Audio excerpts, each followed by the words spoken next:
কার মনে? আমার স্কুলের প্রিয় ছাত্ররা, কতদিন তোমাদেরকে স্নায়ুতন্ত্রের যে প্রধান গঠনগত একক এবং কার্যগত একক নিউরন সম্বন্ধে তোমাদের আমরা কিছুটা আলোচনা আমাদের মধ্যে হয়েছিল। তো আজকে আমরা তার পরবর্তী অংশে যাচ্ছি।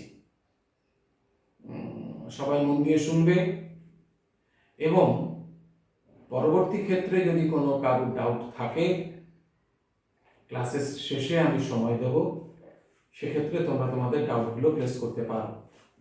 আমরা এই মুহূর্তে আমাদের বোর্ডে চলে যাচ্ছি।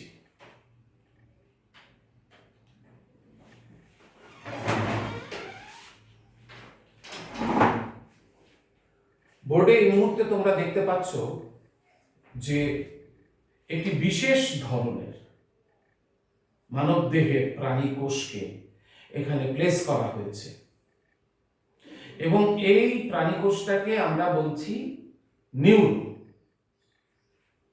স্নায়ু কোষ। তো এই নিউরন এমন এক ধরনের স্নায়ু কোষ যারা কিনা স্নায়ু উদ্দীপনা গ্রহণ করতে পারে, স্নায়ু উদ্দীপনাকে পরিবহন করতে পারে, স্নায়ু উদ্দীপনার যে তথ্য সেটাকে বিশ্লেষণ করতে পারে, বিশ্লেষণ করার পর কি ধরনের প্রতিক্রিয়া তৈরি করতে হবে, কমান্ড রেসপন্স, সেটা তৈরি করতে পারে এবং সেই রেসপন্স বা সাড়া যে কিনা কারক বা এফেক্টার দিয়ে হয় সেখানে পাঠাতে পারে এবং সেই অনুযায়ী আমাদের দেহে যারা কারক বা ইফেক্টার তারা সেই অনুযায়ী সাড়া দেয়। একটা অদ্ভুত সুন্দর একটা সিনক্রোনাইজেশন এই সিস্টেমের মাধ্যমে হয়ে থাকে। তো এখানে যে নিউরনটা দেখেছো বা দেখানো হয়েছে সেটা গতদিন তার যে প্রধান অংশ সেল বডি, সেই সেল বডি সম্বন্ধে তোমাদের জানানো হয়েছিল। এর পরের যে অংশটা ছিল সেটা ছিল সেল প্রসেসেস, বাংলায় যেটাকে বলে প্রবর্ধক। তা একটা নিউরনে দু ধরনের প্রবর্ধক থাকে, প্রসেস থাকে, ছোট বড়।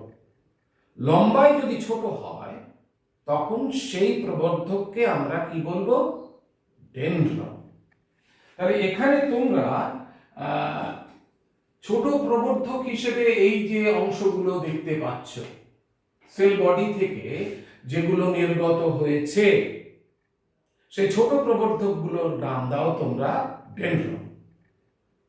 আর এই ডেনড্রনের যে শাখা প্রশাখা, এগুলো হচ্ছে শাখা প্রশাখা, সেগুলোকে বলছি আমরা dendrite.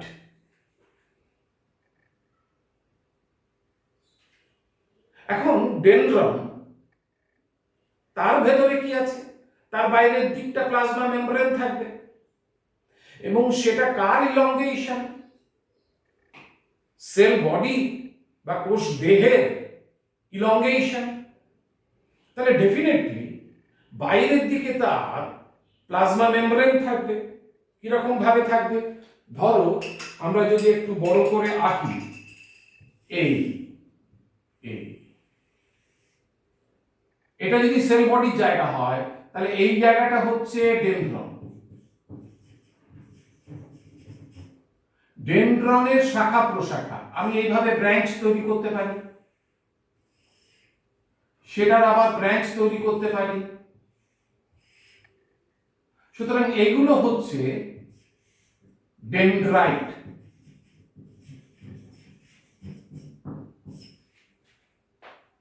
So branch of dendron are called dendrites. তাহলে বাইরের দিকে কি আছে? এটা হচ্ছে প্লাজমা মেমব্রেন, এখানেও এটা হচ্ছে প্লাজমা মেমব্রেন। তাহলে তার ভেতরে আমরা দেখব এর সাইটোপ্লাজম পার্টটা রয়েছে।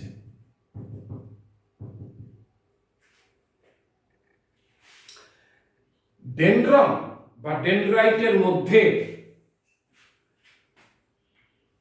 তোমরা যে সাইটোপ্লাজম আছে সেখানে তুমি নেজেল গ্রানুল পাবে, অন্যান্য বেশ কিছু কোষীয় অঙ্গাণু তোমরা সেখানে পাবে, কিন্তু সেখানে কোনো নিউক্লিয়াস নেই।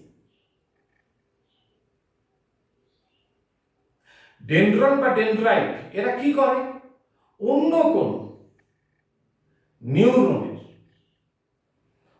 কোনো নিউরনের যে অ্যাক্সনের প্রান্ত আছে সেখান থেকে যে উদ্দীপনাটা সে রিসিভ করার পর সে উদ্দীপনাটা কাকে দেয়, সেল বডিকে দেয়। তাহলে ডেনড্রন বা ডেনড্রাইটের কাজ কি, নার্ভ ইম্পালস রিসিভ করা, কার কাছ থেকে, অন্য কোনো নিউরনের অ্যাকশন প্রান্ত থেকে। এবারে আমরা একটা নিউরনের সবচেয়ে যেটা দীর্ঘতম প্রবর্ধক, সেই দীর্ঘতম প্রবর্ধক হচ্ছে অ্যাকশন। অ্যাকশনের আমরা এবার বিবরণটা দেখে নিই, কি কি এখানে গঠনগত অংশ আছে বা কি তাদের কাজ। এখন সবার আগে একটা কথা সবসময় মনে রাখবে, সেটা হচ্ছে অ্যাকশনের আরেকটা নাম আছে। অ্যাকশনের অপর নামটা হচ্ছে নার্ভ ফাইবার।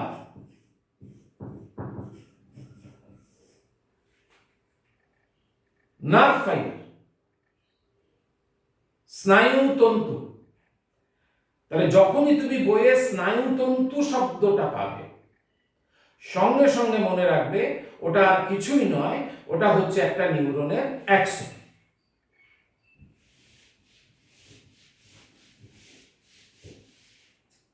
এবার কথাটা হচ্ছে এই অ্যাকশন, যেটাকে আমরা বলছি স্নায়ুতন্তু বা নার্ভ ফাইবার, তাহলে সেই নার্ভ ফাইবার দু ধরনের হয়। স্নায়ুতন্ত্রে যে নিউরনগুলো নিয়ে আমরা আলোচনা করছি সেখানে দেখব যে নার্ভ ফাইবারগুলো structurally and functionally two types. কি দেখবো আমরা এখানে, একটা হচ্ছে মায়েলিনেটেড নার্ভ ফাইবার, আরেকটা হচ্ছে নন মায়েলিনেটেড নার্ভ ফাইবার। তার মানে এই অ্যাকশনগুলো যদি মায়েলিন শীট যুক্ত হয় তখন হবে মায়েলিনেটেড নার্ভ ফাইবার, আর যদি দেখা যায় মায়েলিন শীট নেই তখন সেই অ্যাকশনগুলোকে আমরা বলবো নন মায়েলিনেটেড নার্ভ ফাইবার। আমরা বোর্ডে যে মায়েলিন মানে অ্যাকশনটা এঁকেছি সেই অ্যাকশনটা কিন্তু একটা মায়েলিনেটেড নার্ভ ফাইবার। তাহলে এই মায়েলিনেটেড নার্ভ ফাইবারটার যদি স্ট্রাকচার নিয়ে আমরা আলোচনা করি, কি কি দেখব দেখি। প্রথমত এই অ্যাকশনটা সেল বডির যে জায়গা থেকে তৈরি হয়েছে, তার যে অরিজিন, ডেফিনেটলি সেল বডি। তাহলে সেই অরিজিন, সেটাকে আমরা বলবো axon hillock. And you must remember, axon হিলকে কিন্তু কোন রকম আমরা নিজেল গ্র্যানিউল দেখতে পাবো না। এটা একটা প্রশ্ন দেওয়া যেতে পারে যে একটা নিউরনের কোথায় আমরা দেখতে পাবো না নিজেল গ্র্যানিউল। এবার দেখো এই যে অ্যাকশনটা, তাহলে এইটা যদি অ্যাকশনটা নেমে আসে সেল বডি থেকে, এই আমি নামাচ্ছি, স্বাভাবিক। তাহলে প্রথমে এটাই হচ্ছে অরিজিনালি ওই প্রাণী কোষটার কোষ পর্দা, নিউরনের কোষ পর্দা। তাহলে নিউরনের কোষ পর্দা যদি অ্যাকশনে নাম ব্যবহার করতে হয় তখন তোমাকে এটাকে বলতে হবে অ্যাক্সোলেমা। তাহলে অ্যাক্সোলেমা কি? অ্যাক্সনের কোষ পর্দার নাম অ্যাক্সোলেমা।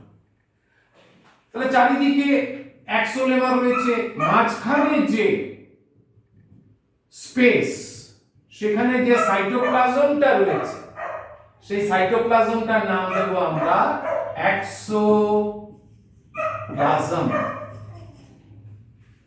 তাহলে এক্সোপ্লাজম কি? অ্যাক্সনের অভ্যন্তরে সাইটোপ্লাজম। এইবার তোমাকে দেখতে হবে কিভাবে এই অ্যাক্সনটা মায়োলিন শীট যুক্ত হচ্ছে। মায়োলিন শীট যুক্ত হচ্ছে এই অ্যাক্সোলেমার চারিদিকে এরকম ভাবে কিছু সেল থাকে, কোষ থাকে। সেই কোষগুলোর নাম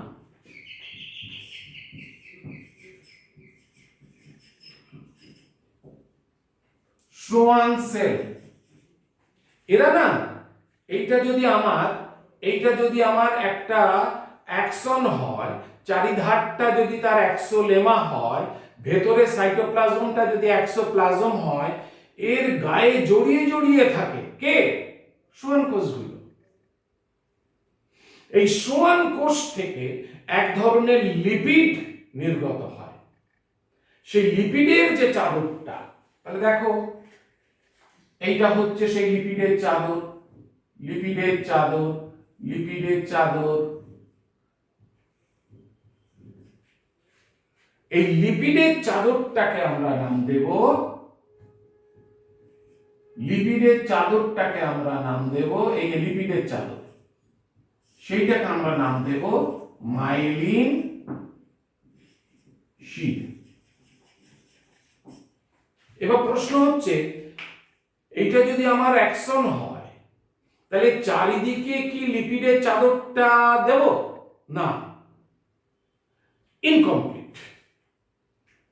লিপিডের চাদরটা কিন্তু কন্টিনিউয়াস নয়, ডিসকন্টিনিউয়াস। অর্থাৎ অ্যাক্সোলেমার কিছুটা অঞ্চলে লিপিডের চাদর আছে, তারপর একটা গ্যাপ নেই, তারপরে আবার একটা লিপিডের চাদর নেই, আবার একটা লিপিডের চাদর। তার মানে ডিসকন্টিনিউয়াস, নিরবিচ্ছিন্ন নয়, বিচ্ছিন্ন। এইবার এই যে মাইলিন শীট ডিসকন্টিনিউয়াস, তার বাইরের দিকে তুমি একটা আবরণ পাবে। এই জায়গাটা সবাই বোঝে না। মায়োলিন শীটের বাইরের দিকে যে আবরণটা পাওয়া যায় তাকে বলা হয় নিউরোলেমা। নিউরোলেমা মায়োলিন শীটের বাইরের দিকের আবরণ। তাহলে প্রশ্ন হচ্ছে, এই আবরণটা কার আবরণ? নিউরনের নিজস্ব আবরণ? না, নিউরনের নিজস্ব আবরণ মানে কোষ পর্দাটা হচ্ছে অ্যাক্সোলেমা, অ্যাক্সনের ক্ষেত্রে। তারপরে মায়োলিন শীট, সেটা একটা লিপিডের চাদর, তার বাইরের দিকে একটা আবরণ। স্যার এই আবরণটা কি?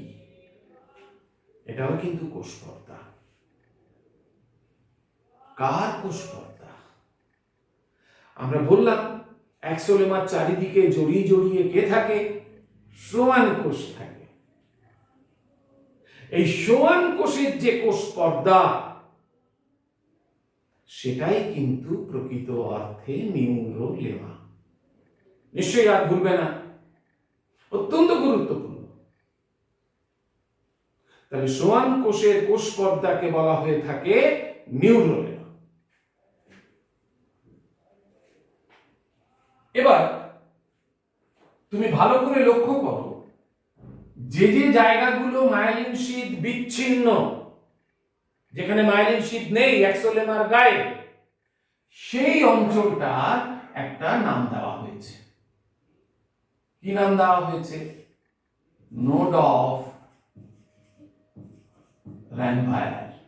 Node of Ranvier. এটা 1 নম্বরের প্রশ্ন আসে।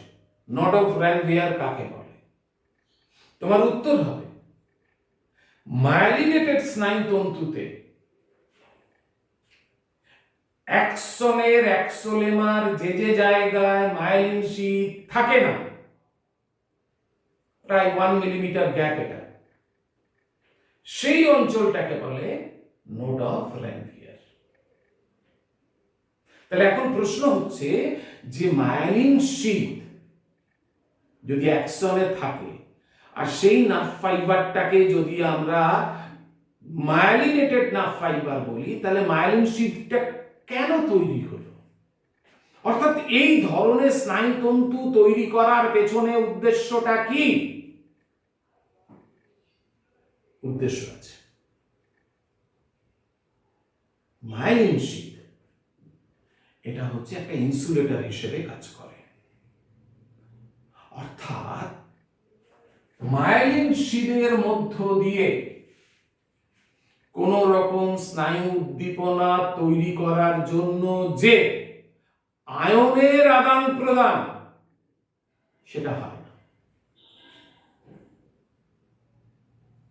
তাহলে স্যার, আয়নের আদান প্রদান একটা স্নায়ু উদ্দীপনা তৈরি করার জন্য কোন অঞ্চলটা গুরুত্বপূর্ণ? Node of Ranvier.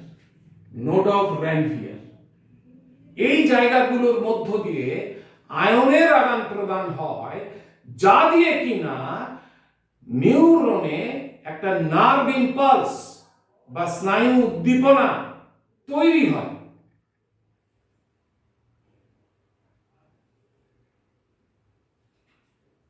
তাহলে প্রশ্নটা হচ্ছে, এতে অ্যাডভান্টেজটা কি হলো স্যার? অ্যাডভান্টেজটা এটাই যে একটা মায়োলিনেটেড নার্ভ ফাইবারের মধ্য দিয়ে স্নায়ু উদ্দীপনা খুব দ্রুততার সঙ্গে যেতে পারে, খুব দ্রুততার সঙ্গে যেতে পারে, লাফিয়ে লাফিয়ে যায়। অর্থাৎ একটা নোড অফ র্যানভিয়ার, সেখান থেকে স্নায়ু উদ্দীপনাটা জাম্প করে পরের নোড অফ র্যানভিয়ার, তারপরের node of Ranvier, so fast moving. বোঝা গেল? অত্যন্ত দ্রুততার সঙ্গে মায়োলিনেটেড নার্ভ ফাইবারের মধ্য দিয়ে স্নায়ু উদ্দীপনা যায়। সেই কারণে যাতে খুব দ্রুত আমাদের কেন্দ্র, মানে হচ্ছে ব্রেন বা স্পাইনাল কর্ড, সেখানে স্নায়ু উদ্দীপনাকে পৌঁছে দিতে পারি, অথবা কেন্দ্র থেকে খুব দ্রুত স্নায়ু উদ্দীপনাকে কারকে পৌঁছে দিতে পারি, যাতে কারক খুব অল্প সময়ের ব্যবধানে সাড়া দিতে পারে। This is the advantage of myelinated nerve fiber. তাহলে এখন প্রশ্ন হচ্ছে, স্যার, মায়োলিন শীথ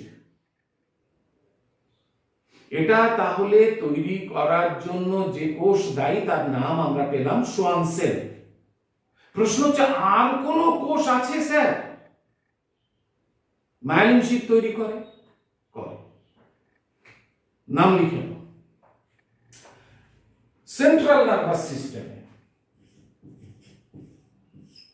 কেন্দ্রীয় স্নায়ুতন্ত্র অর্থাৎ মস্তিষ্কের মধ্যে কিংবা সুষুম্নাকাণ্ডের মধ্যে যদি কোনো মায়োলিনেটেড নার্ভ ফাইবার থাকে, সেই মায়োলিনেটেড নার্ভ ফাইবার গুলোর মায়োলিন শীথ তৈরি করে কিন্তু সোয়ান সেল নয়।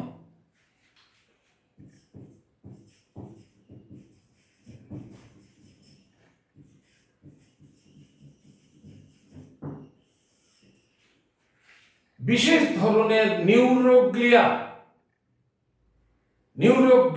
স্নায়ুতন্ত্রের আরেক ধরনের কোষ।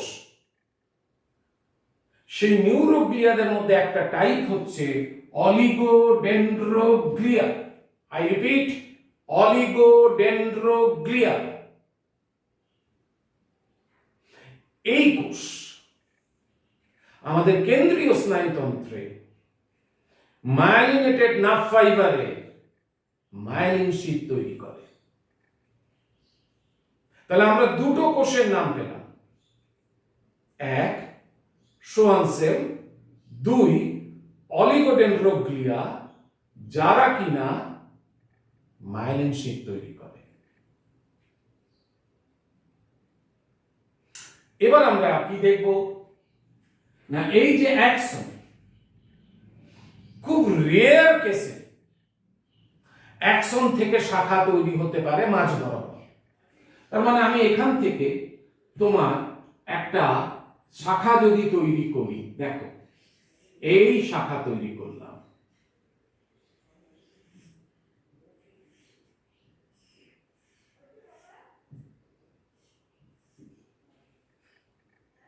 প্রান্ত থেকে শাখা যদি আমরা তৈরি করি,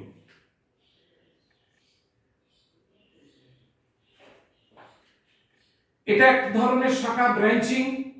আর অ্যাকশনের মধ্যবর্তী কোনো অঞ্চল থেকে যদি শাখা তৈরি করা হয়, তখন সেই শাখাকে,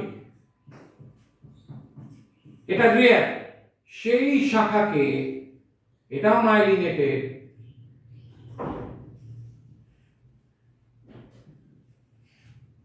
তখন সেটাকে আমরা নাম দেব কোল্যাটারাল।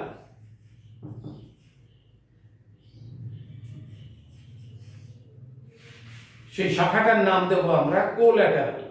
এটা বিশেষ বিশেষ ক্ষেত্রে কিন্তু মানুষের দেহে এই ধরনের নিউরন দেখা গেছে। তাহলে আবার বলছি, কোল্যাটারাল হচ্ছে অ্যাকশনের কোন শাখা যেটা অ্যাকশনের দৈর্ঘ্য বরাবর কোন একটি মধ্যবর্তী অঞ্চল থেকে তৈরি হয়। এবার তুমি চলে এসো মোটামুটি অ্যাকশনের শেষের দিকটা, প্রান্তের দিকে। প্রান্তটা দেখো শাখা প্রশাখায় বিভক্ত, এবং প্রত্যেকটি শাখা তার প্রান্তটা দেখো কিছুটা ফোলা বোতামের মতো। এই অঞ্চলগুলোকে আমরা বলবো, এই ফোলা বোতামের মতন অঞ্চলগুলোর অ্যাকচুয়াল নাম সাইন্যাপটিক নব। এরকম দেখতে।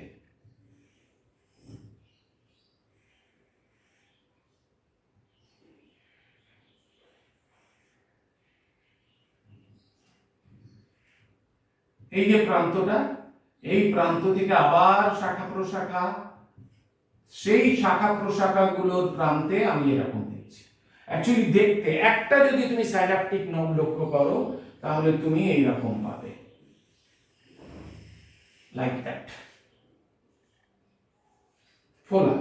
এটাকে আমরা নাম দেব সাইন্যাপটিক নব। সাইন্যাপটিক নব। তাহলে প্রত্যেক অ্যাকশনের প্রান্ত থেকে নির্গত হওয়া শাখা প্রশাখার প্রান্ত ফোলা বাল্বের মতো, সাইন্যাপটিক নব। একসঙ্গে আমরা কি নাম দিয়েছি? টার্মিনাল। টার্মিনাল মানে জানো, প্রান্ত, বাটন, কিছুটা ফোলা। অত্যন্ত গুরুত্বপূর্ণ এই প্রান্তীয় অংশ, যেগুলোকে বলা হচ্ছে সাইন্যাপটিক নব। এই সাইন্যাপটিক নবের মধ্যেই, সাইন্যাপটিক নবের মধ্যেই নিউরোট্রান্সমিটার বলে এক ধরনের কেমিক্যাল থাকে। তোমরা নাম শুনেছো এরকম নিউরোট্রান্সমিটার। অ্যাসিটাইলকোলিন হতে পারে, অ্যাড্রিনালিন হতে পারে, নরঅ্যাড্রিনালিন হতে পারে। এরা হচ্ছে নিউরোট্রান্সমিটার, যাদেরকে ছাড়া কখনোই নিউরনে নার্ভ ইম্পালস জেনারেট করা সম্ভব নয়।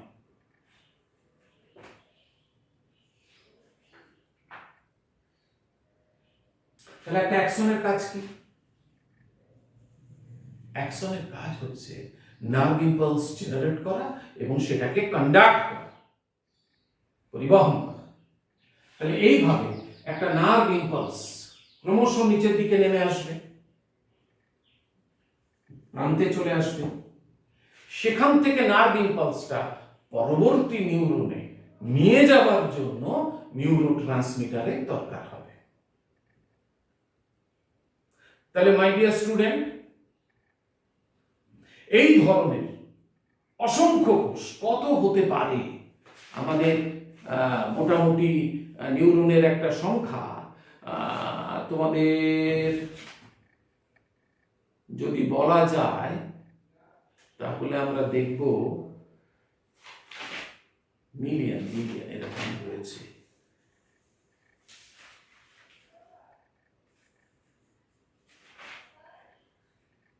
আমি একটু পরে তোমাদেরকে ডেটাটা দিচ্ছি যে আমাদের কত সংখ্যায় এরকম নিউরন থাকতে পারে।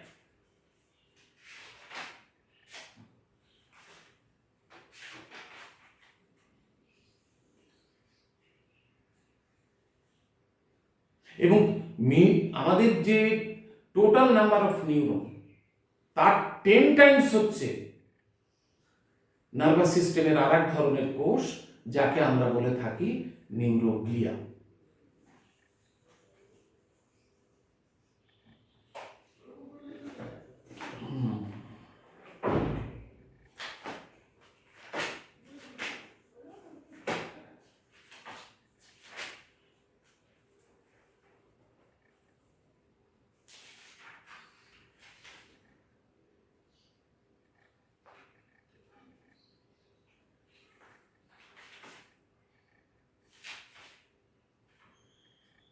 দেখি বলছি এক্সাক্ট নাম্বারটা কত হতে পারে।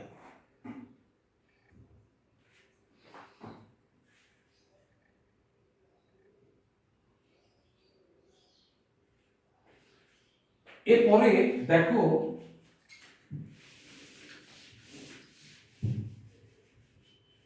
এই জায়গাতে আমরা,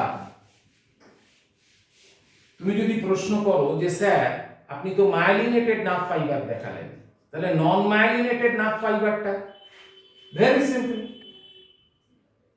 এই ধরো অ্যাক্সন নামছে, অ্যাক্সন হিলক থেকে তার প্রান্ত, সেখান থেকে শাখা প্রশাখা,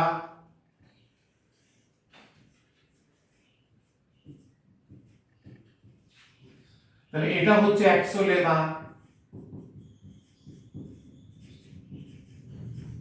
ভেতরে যে সাইটোপ্লাজম এক্সোপ্লাজম,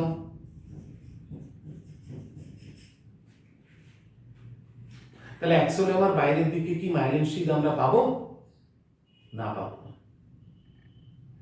তাহলে এখানে কি নিউরোলেমা? নিউরোলেমা। এখানে যে অ্যাক্সন আমরা ড্র করেছি এঁকেছি, সেখানে যে সোয়ান সেল, সেই সোয়ান সেল আছে, কিন্তু সেই সোয়ান সেলগুলো এখানে মাইলিন শিট তৈরি করতে পারে না। ফলে বাইরের দিকে এর প্রোটেকশনের জন্য তুমি একটা নিউরোলেমার কভারিং পাবে।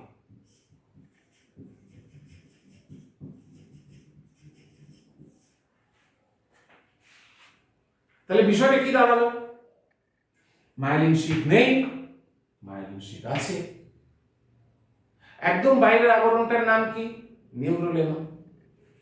তাহলে মাইলিনেটেড নার্ভ ফাইবার যদি হয়, তার মধ্য দিয়ে নার্ভ ইম্পালস খুব দ্রুততার সঙ্গে যেতে পারে।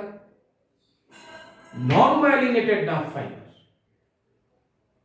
তার মধ্যে দিয়ে কিন্তু নার্ভ ইম্পালস খুব স্লো মুভ করে,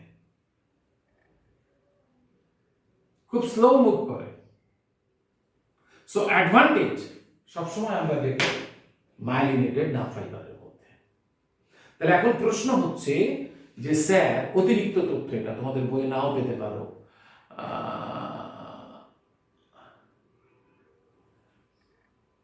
হ্যাঁ তুমি প্রশ্ন করেছো যে সোয়ান সেল কেন এখানে মাইলিন শিট তৈরি করতে পারে না। দেখো, একটা লিপিড একটা সেল যখন তৈরি করে, সো তার মধ্যে একটা জেনেটিক্যাল মেকানিজম কাজ করে, একটা জিন ঘটিত ব্যাপার। এমন তো নয় যে আমরা খাদ্যের মধ্য দিয়ে ওই লিপিডটা পাচ্ছি, যা কিনা ওই অ্যাক্সনের মাইলিন শিট তৈরিতে সাহায্য করছে, নট দ্যাট। এমন অনেক কেমিক্যাল আছে, রাসায়নিক উপাদান আছে, যেগুলো কোষ তৈরি করতে পারে নিজে, এবং তৈরি করার জন্য বিশেষ ধরনের জিন আছে।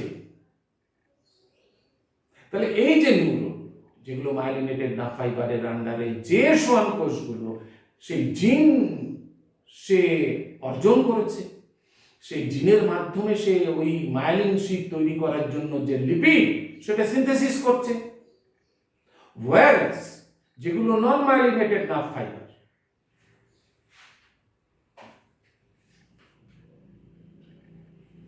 Just a minute.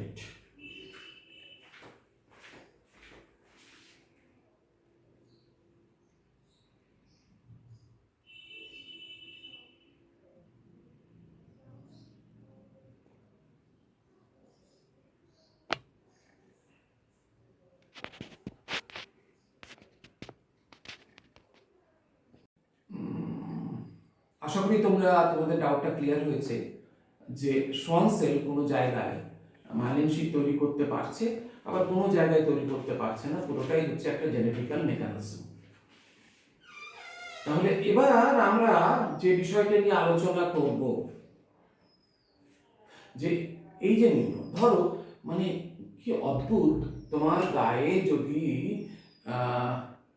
একটা বরফের খণ্ড স্পর্শ করা হয় চোখ বন্ধ করে, তুমি যে ঠান্ডা অনুভূতিটা পাবে তাৎক্ষণিক, এই যে অতি দ্রুততার সঙ্গে তুমি ফিল করছো তোমার দেহে কেউ কোনো ঠান্ডা জিনিস স্পর্শ করেছে। সো দ্যাট আমাদের শরীরের সমস্ত জায়গায় টাচ রিসেপ্টর আছে, কিন্তু এবার অনেকক্ষণ ধরে তোমার যদি হাত বেঁধে পা বেঁধে পিঠের পেছনে একটি বরফের খণ্ড টিপে ধরে রাখা হয়, এবার তার এগেনস্টে তোমার দেহ একটা কি দেবে, প্রতিক্রিয়া সাড়া দেবে, ক্রিয়া প্রতিক্রিয়া, অ্যাকশন অ্যান্ড রিঅ্যাকশন। তাহলে সেই সাড়া দেওয়াটা কি, তুমি চেষ্টা করবে সেটাকে পিঠ থেকে সরিয়ে দেওয়ার জন্য মাসল কন্ট্রাকশন তুমি স্টার্ট করবে। তাহলে যখন তোমার টলারেন্স লিমিটের বাইরে চলে যাবে সেই ঠান্ডা, তখনই কিন্তু তোমার ভেতরে অর্থাৎ তোমার ব্রেইনে এমন কিছু কমান্ড তৈরি হচ্ছে, আদেশ বা নির্দেশ, যা কিনা স্নায়ু উদ্দীপনা আকারে তোমার পেশিতে চলে যাচ্ছে এবং পেশি সেই অনুযায়ী রেসপন্স বা সাড়া দিচ্ছে। এতটাই ইম্পর্টেন্ট। তুমি দেখতে পাচ্ছ, তুমি শুনতে পাচ্ছ, তুমি বিভিন্ন খাদ্যের স্বাদ নিতে পারছো, তোমার বিভিন্ন ধরনের যে অনুভূতিগুলো, কখনো আনন্দ কখনো কান্না, সমস্ত কিছু পেছনে কিন্তু এই নিউরন কাজ করছে। এখন এই নিউরনগুলো আমরা মোটামুটি কত ধরনের আমরা দেখতে পাই তার একটা ব্যাখ্যা আমরা দিতে পারি, সেটা আমাদের ছবিতে রাখা আছে, দেখবে। দেখো এখানে আমরা দেখিয়েছি types of neuron, structural types. এটার ফিগার হচ্ছে স্ট্রাকচারাল টাইপস।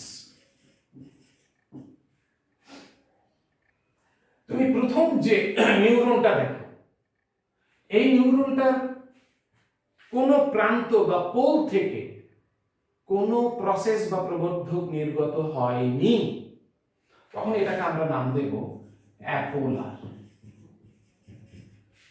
অ্যাপোলার নিউরন। দ্বিতীয়টা দেখো, সেল বডি আছে, সেল বডির একটা প্রান্ত মানে একটা পোল, সেখান থেকে একটা লম্বা প্রবর্ধক তৈরি হয়েছে, সেটা হচ্ছে Axon. No dendron. Then it is called unipolar.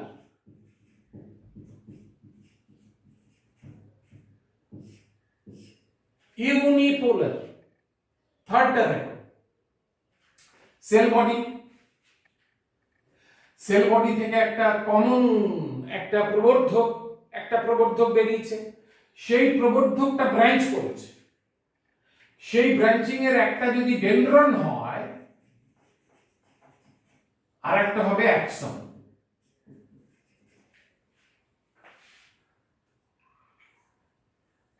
একটা প্রবর্ধক, সেখান থেকেই দেখো একটা ডেনড্রন তৈরি হচ্ছে, একটা অ্যাক্সন তৈরি হয়েছে, সিউডো ইউনিপোলার।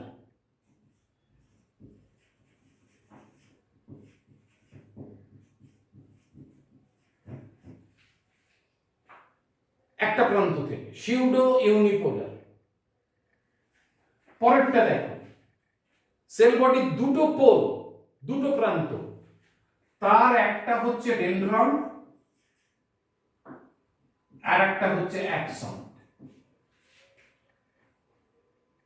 স্ট্রাকচারের এই ধরনেরও নিউরন আমরা পাবো, তখন এর নাম দেব আমরা bipolar.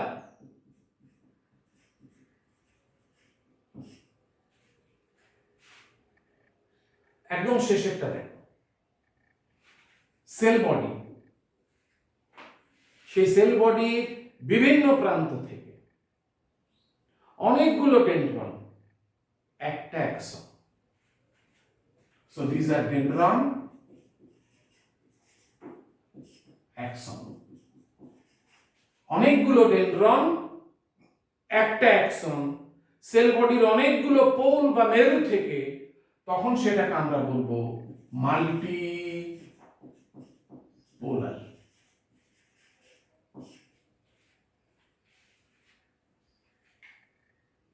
Most common type of neuron, MCQ, multipolar. তাহলে এরা আমরা কোথায় মোটামুটি পেতে পারি? অ্যাপোলারের উদাহরণ লিখে নাও। অ্যাপোলারের উদাহরণ, cell of adrenal medulla. Adrenal medulla নাম শুনেছো তোমরা? আমাদের এক ধরনের এন্ডোক্রিন গ্ল্যান্ড হচ্ছে অ্যাড্রেনাল, তার একটা কর্টেক্স অঞ্চল আছে, একটা মেডালা অঞ্চল আছে। এই মেডালা অঞ্চলে কিন্তু নিউরন থাকে এবং সেই নিউরনগুলো হচ্ছে অ্যাপোলার। নেক্সট হচ্ছে তোমার ইউনিপোলার। উদাহরণ লেখো, cells of trigeminal nerve. Cells of trigeminal nerve. Trigeminal nerve হচ্ছে আমাদের এক ধরনের করোটি স্নায়ু। সিউডো ইউনিপোলার, তার উদাহরণ হিসেবে তুমি লেখো, neuron of dorsal root ganglion. বোঝাবো পরে। Neuron of dorsal root ganglion of spinal cord, সুষুম্না কাণ্ডে। বাইপোলার, এটা কি আর একবার বলবো আমি? ওকে, বেশ, লিখে নাও, লিখে নাও। নিউরন অফ ডরসাল, ডরসাল বানান DORSAL, রুট, রুট বানান ROOT, গ্যাংলিয়ন বানান হচ্ছে GANGLION,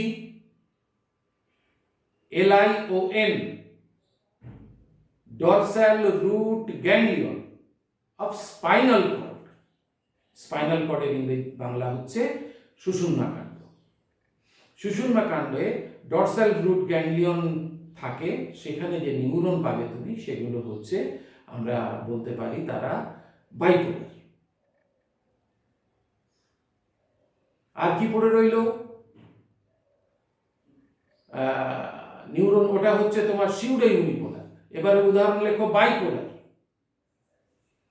বাইপোলারের উদাহরণ হচ্ছে বাইপোলার সেলস অফ রেটিনা। রেটিনাটা কোথায় থাকে? আই বা চোখে থাকে। সেই রেটিনাতে কিছু বাইপোলার সেল আছে। আর শেষেরটা হচ্ছে মাল্টিপোলার নিউরন। এটা আমরা উদাহরণ হিসেবে লিখব আমাদের যে স্পাইনাল মোটর নিউরনগুলো রয়েছে, স্পাইনাল মোটর নিউরন। সেটা কি স্যার? সুষুম্না কাণ্ড থেকে যে নিউরনগুলো উৎপত্তি হয়ে কারকে যায় তারা হচ্ছে স্পাইনাল মোটর নিউরন। তাহলে তোমরা সব ধরনের স্ট্রাকচারাল টাইপগুলো জানলে, তাদের কোথায় পাওয়া যায় সেটাও জানলে। এবার আমরা নিউরনের আরেক ধরনের ক্লাসিফিকেশনে যাব। সেটা কি? সেটা হচ্ছে ফাংশনাল ক্লাসিফিকেশন।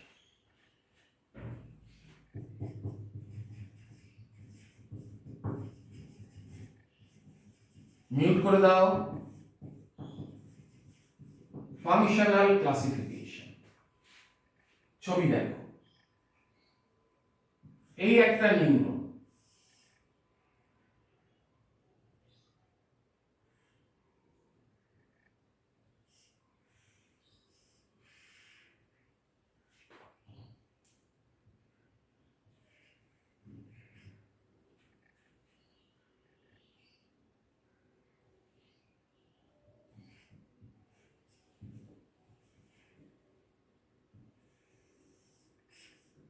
দেখো এই একটা ছবির মধ্যে দিয়ে তোমাদের বুঝে নিতে হবে ফাংশনাল টাইপটা।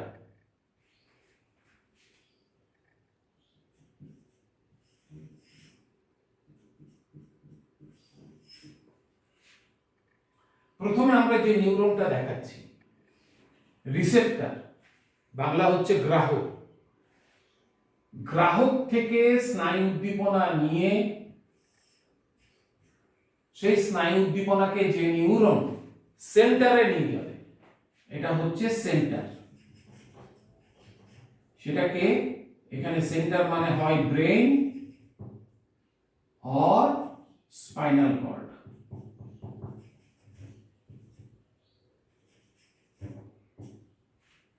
দেখ,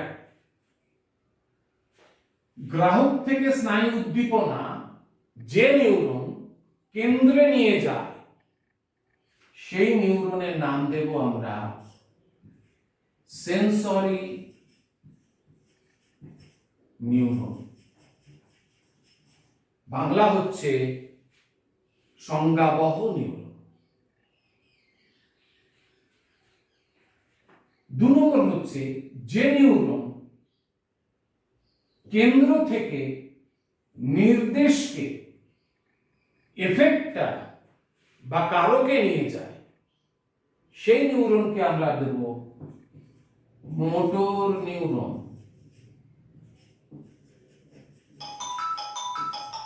মোটর নিউরন। তাহলে সেন্সরি নিউরন, মোটর নিউরন। কেন্দ্রের ভেতরে সেন্সরি নিউরন মোটর নিউরনের মধ্যে যোগাযোগ তৈরি করে যে নিউরন, তাকে আমরা বলবো ইন্টার নিউরন।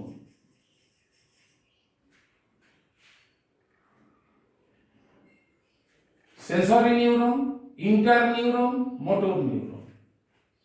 3 ধরনের নিউরনের কাজও তোমাদেরকে জানানো হলো। আজকে আমার ক্লাস এই পর্যন্তই। পরের দিনে আরো আমরা বিস্তারিত শিখব, অনেক অজানা তথ্য আমরা জানবো। সবকিছুই আমাদের পরীক্ষাতে আসবে এমন নয়।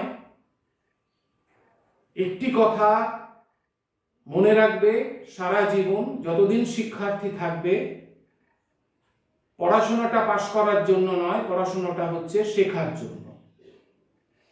শেখাটাকে গুরুত্ব দাও, শেখাটাকে প্রাইমারি বা মুখ্য করো, পরীক্ষাটা হচ্ছে সেকেন্ডারি। যারা প্রকৃত অর্থে শিখতে পারবে, পরীক্ষা তাদের কাছে খুব সহজ হবে। এটুকু বলে আজকের ক্লাস আমি শেষ করছি। নেক্সট ক্লাস তোমাদের ফিজিক্যাল সায়েন্স। বাই।